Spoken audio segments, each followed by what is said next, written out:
So we have the graph of f prime, sort of the derivative of the function f. We want to know which of these things must be true. So if f is going to have a relative minimum at x equals -3, that means that f prime needs to change signs at -3. It needs to be 0, and it needs to change signs. And it needs to go from, if it's a minimum, f prime needs to go from being negative to being positive, right? Because that's how the function goes from decreasing to increasing to have a minimum. Make sense? Yeah. So we look at -3, f prime is 0, and it's gone from negative to positive. So we must have a minimum at x equals -3. Good? Yeah. All right. Next question is the graph of f has a point of inflection at x equals -2. Well, if f has a point of inflection, that means that f double prime needs to change signs. That's the rule for having a point of inflection. The second derivative has to change signs. So that would mean that f prime would have to go from increasing to decreasing, or vice versa, one or the other, because then its derivative would be going from positive to negative or negative to positive. So if we look at f prime is increasing as we approach -2, and it's still increasing after -2. So it does not have a point of inflection at -2. Does that make sense to everybody? Those of you that care. And then the graph of f is concave down. Well, if the graph of f is concave down, that means that f double prime is less than 0 from 0 to 4. If f double prime is negative, that means that f prime should be decreasing. So we look at f prime decreasing from 0 to 4. Sure looks like it. So 1 and 3. That makes sense to everybody? Yeah. Cool. I'm mostly just going to be looking at the 3 of you that are still taking the digital test when I ask that. But if the rest of you have questions, I'm happy to answer them also.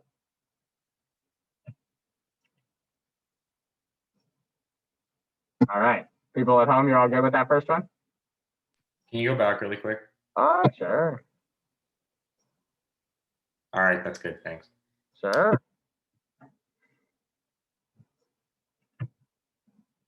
All right. This next one here, we're given a chart, values of f prime. We want to know which things must be true for -2 to 6. So key word here is must. Must be true. Okay, guaranteed to be true. Must be true. So is f definitely concave up on this entire interval? Well, for something to be concave up, that means that its second derivative has to be greater than 0, right? Which would mean that if the second derivative is positive, the first derivative would be increasing. Right? Something is increasing when its derivative is positive. And is the values of f prime increasing 3 to 1? No. So definitely not this one. Part B, the graph of f has at least 2 points of inflection. So that would mean that f double prime changes signs at least twice, which means that these slopes, it means that either that f prime is switching from positive, or not positive to negative, but increasing to decreasing and decreasing to negative multiple times. So this would be f prime goes increasing to decreasing, or vice versa, at least twice. So we've gone from decreasing 3 to 1 to increasing 1 to 4. Right? That'd be at least once, right? And then from 1 to 4, then 4 to 7, that's still increasing. Then 7 to 5, that's decreasing. So it sure looks like it must have at least 2 points of inflection. So we're gonna assume that's our answer. We're gonna go through and make sure that the rest of them aren't true, just for fun here. F is increasing. Well, it sure looks like it. F prime is positive for every single value, isn't it? But what about at -1? Or at 1, or at 2, or at 4, or at 4.5, or at 5.5, or 5.6, or 5.7? Can we be guaranteed that all of those values of F prime are also positive? No, we're only guaranteed that it's increasing at each of these selected values that have been shown to us, but that doesn't include every value between -2 and 6. Right? All we know is that it's increasing at each of these values. But at -1, F prime could be -2, and then it'd be decreasing. So that is not guaranteed to be true. Good? F has no critical points. Well, same reasoning for part C as it is for part D. I know that none of these 5 selected values are critical points, but it doesn't tell me that at -1 it might not be 0, or at 1 F prime might not be 0. Right? Or even undefined. It doesn't even say this is a continuous function. So that's not guaranteed either. Does that make sense to everybody? And then F has at least 2 relative extrema. Well, that would mean that F prime has to change signs at least twice. And while that's possible, it might change signs twice. It might go from 3 to -1, back to 1, and then back down to -2, then back up to 4. It might change signs a bunch of times. We don't see any places where it must change signs, so it might not have any relative extrema. So it looks like it was choice B. You feel okay about that? Yeah. Great. Are these helping, David? Is that making sense? Yeah. Great. All right, let's do a few more of them. So here we've got F is defined for all x on the closed interval a to b. F does not attain a maximum on a to b, which must be true. I think we did this one in class already last week, maybe. I could be wrong. Maybe I was a different class grade. But if a function is defined for all x, but doesn't attain a maximum on that closed interval, then something weird must be going on, because according to the extreme value theorem, right, from a to b on a closed interval, if the function is continuous and defined on all those values, it must hit an absolute max and it must hit an absolute min. But this is saying it does not attain an absolute max. So this is contrary to what the extreme value theorem says for a continuous function. Does anything in all of our wording say that the function must be continuous?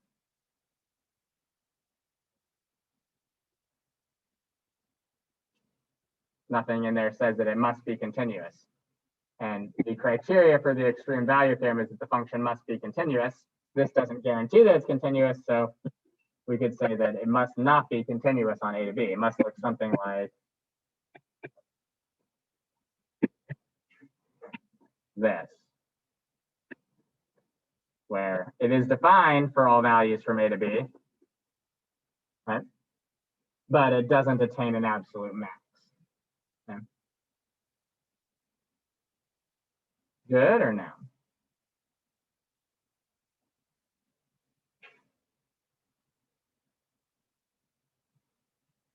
All right. What about this one? Which of these things is true? I like to do these different.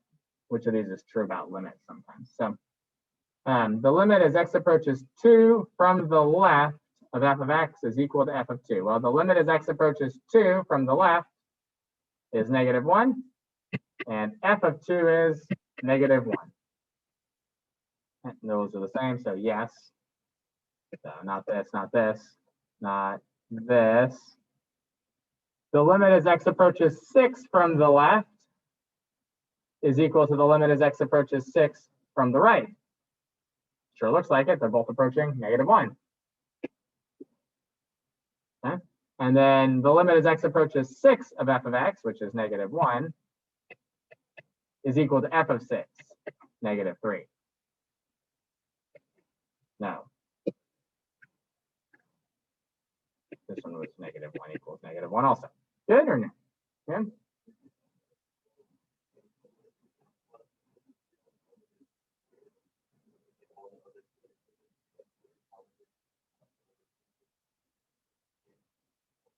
Yeah, you could skip doing 2. I mean, you're going to need to know what the limit as x approaches 6 is anyway, which you'll have to look from the left and the right. But yeah, sure. They both have 2 in them once you get rid of the ones that don't have 1. Everybody good there? All right, let's look at this one. We have a differentiable function, and we know that f prime is less than or equal to 3 from x equals 1 to x equals 8. We know that f of 5 is 6. Which of these things could be true? So first off, f prime is less than or equal to 3. Well, that tells us that the slope of f is always at most it's 3, right? Which tells us that as I go from x equals 5 to, let's say, x equals 6, the most it could possibly increase is 3 units, right? It could increase less than that. It could, in fact, decrease, right? But the most it could go up is 3 units as we go 1 unit over. And if I go to like f of 4, the most that could be would be 3 units less than this, right? Because it's got to go down those 3 units. So f of 6 has got to be less than or equal to what? What does f of 6 need to be less than or equal to? We've gone over 1x unit. What's the most we could possibly go up? 3. So what does f of 6 need to be less than or equal to? F of 6 equals -2. Is that possible? Is -2 less than or equal to 9? Yep, that's possible. What about f of 7? F of 7 must be less than or equal to 12. This says f of 7 is 13. That's not possible. Okay. And obviously it's not going to be 1 only. So it's either 2 only or 1 and 2 only. So we'll go back to f of 2. So f of 5. Oh, we already had f of 5. So f of 4 has to be less than or equal to 3. F of 3 would have to be less than or equal to 0. And f of 2 will have to be less than or equal to -3. Is 0 less than or equal to -3? No. So we'll get rid of that. Get rid of that. Must be 2 only. Good? Not good? Good? Yeah? Good? All right. Another graph one, f prime, which is the derivative of f. We have the line tangent to f prime is vertical at x equals 0, and it's not differentiable at 2. Which of these things must be true? So first is f prime does not exist at 2. Well, there it is, existing at 2, right? This is the graph of f prime, and there is certainly a point at x equals 2. Can I take the derivative of f prime? Can I find f double prime at 2?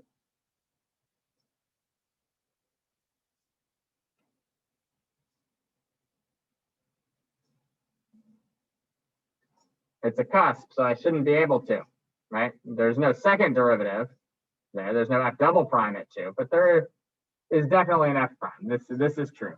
F prime must exist at 2. Right, there's a point there. F double prime does not exist there.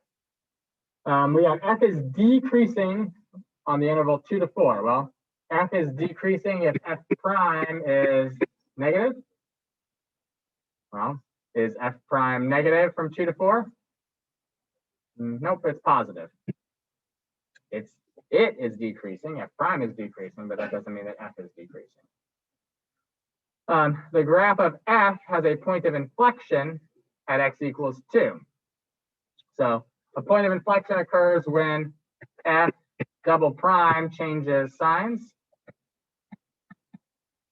And f double prime has to be 0 or undefined there. So is f double prime undefined or 0 at x equals 2? F double prime is undefined there, right? Because of the cusp. So that's the first half of it. Second half of it is, does F double prime change signs? Well, F double prime is the slope of F prime.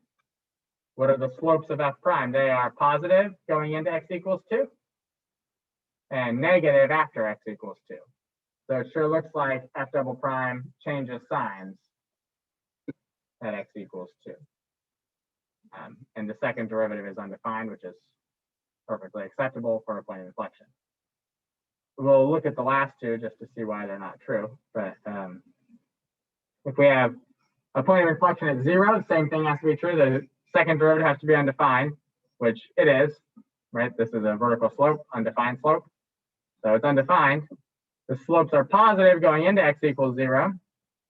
Then they're undefined. And then right after that, they are still positive. So slopes don't change signs. So not a point of inflection. And then F has a local max at x equals 0. Well, F could only have a local max if F prime goes from positive to negative. And F prime is 0, which is what we would need, but it goes from negative to positive. So we have a local min at x equals 0. Good or no? Yeah? You good with that? Okay. I'll do one more of these for today, and we can maybe do some more of these another time. I think we might have already done this one too, but I'm not sure.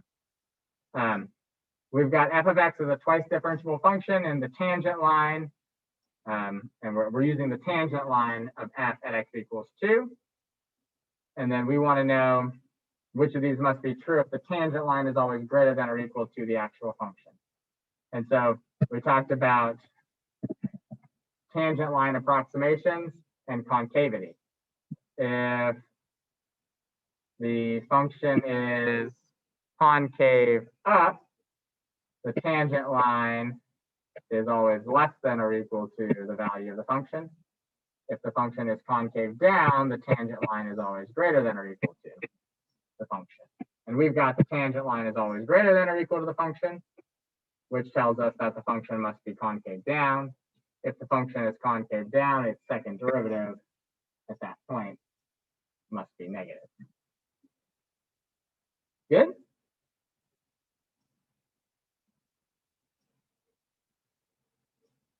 Any issues with that? Everyone's good there? All right. Yes. Sure.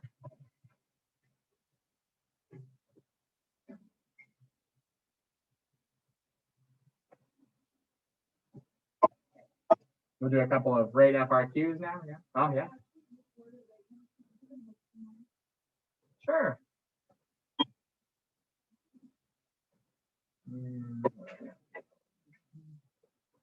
Sure. We'll do a motion FRQ or two. Anybody remember what the person in 6th period told me they wanted to go over? I forgot what they said they wanted to go over by the time I got home yesterday. I remembered rate FRQs and when is this true, but I can't remember. Nobody knows what the person in 6th period asked for?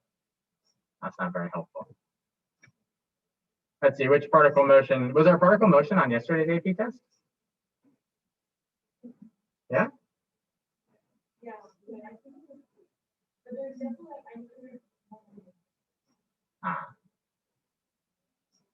Let's see. We did the one with the person jogging, right? Yeah, I think we did that one. We did the trains? Did we do the trains already? We did the trains. Does this one look familiar?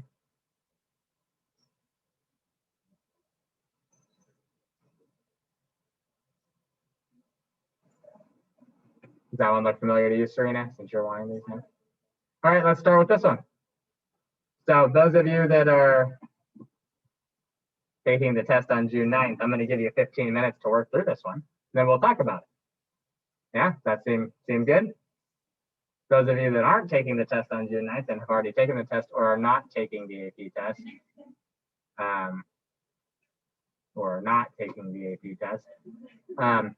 maybe this weekend's quiz will be on particle motion FRQ, so maybe you want to do it, or maybe not. I don't know. Your choice.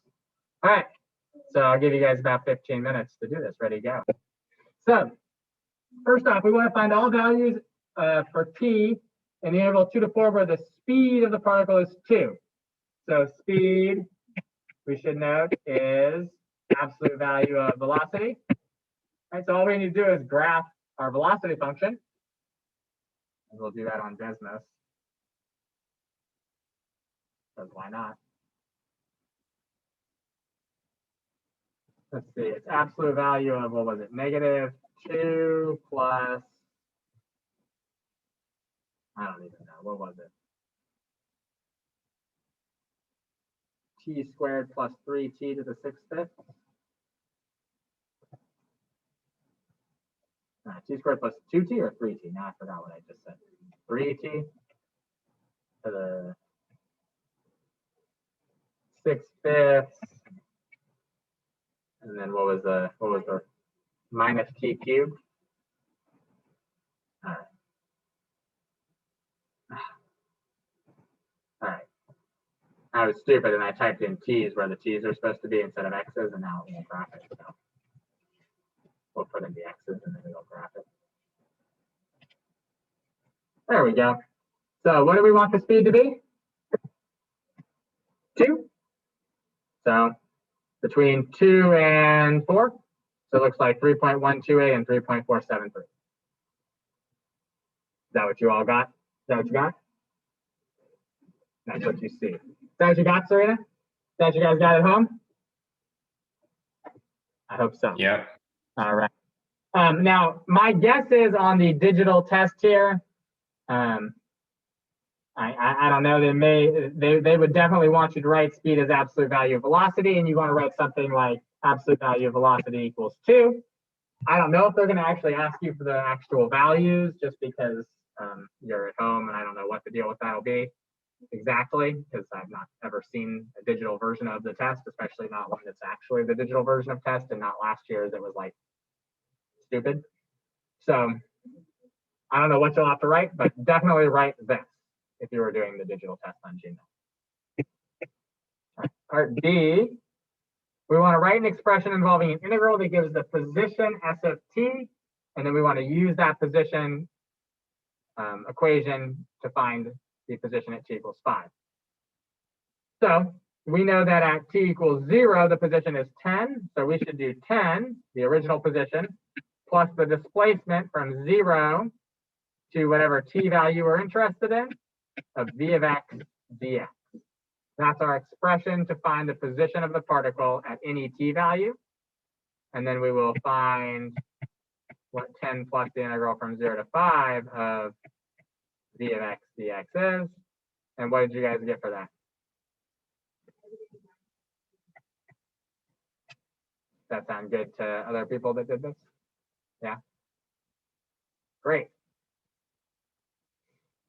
Cool. Everyone's good. Any questions at home? Zoom people, questions? No? Okay. Part C, we want to find all times t on the interval 0 to 5 in which the particle changes directions. Well, particle will change directions when its velocity changes signs. So we will go back to our graph, and instead of graphing the absolute value of it, we'll just graph the function itself and figure out anywhere where it changes sign. So you would say, where does v of t equal 0? Well, it looks like v of t equals 0 at 0.536 and 3.318.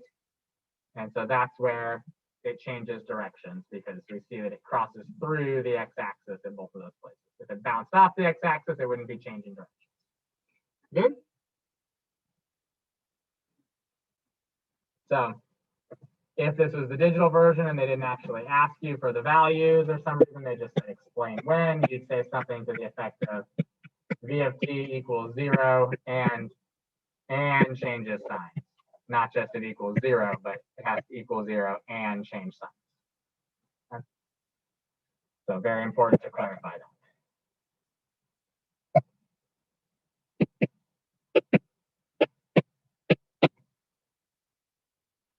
Good, good, yeah, good.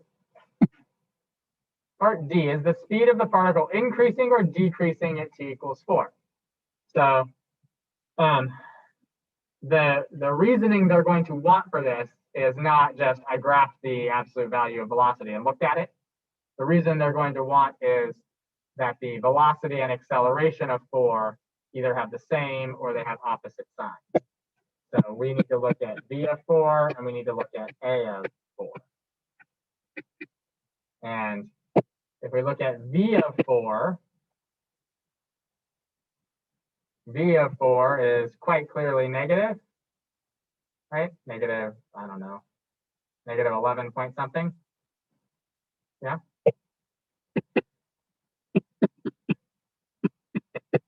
And a of 4 is the slope of the velocity function at 4.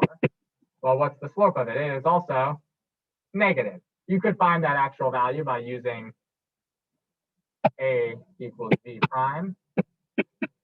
If you wanted to, you could use the calculator to find that if they ask you to do that. But we know that it's less than 0. Since these have the same sign, the speed is increasing. Good or no? Is that helpful, sir? Good? Yeah, people at home good with that one? Yep. Cool. Do you want to do another particle motion one, or do you want to do a rate one next, Serena, since you were going?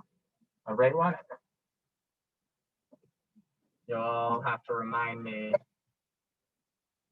of a rate question we haven't done. I'll have to, I know we did the fish, we did the escalator, we did the bananas, we did, I think we did the water into the tank, we did the rainwater, I think.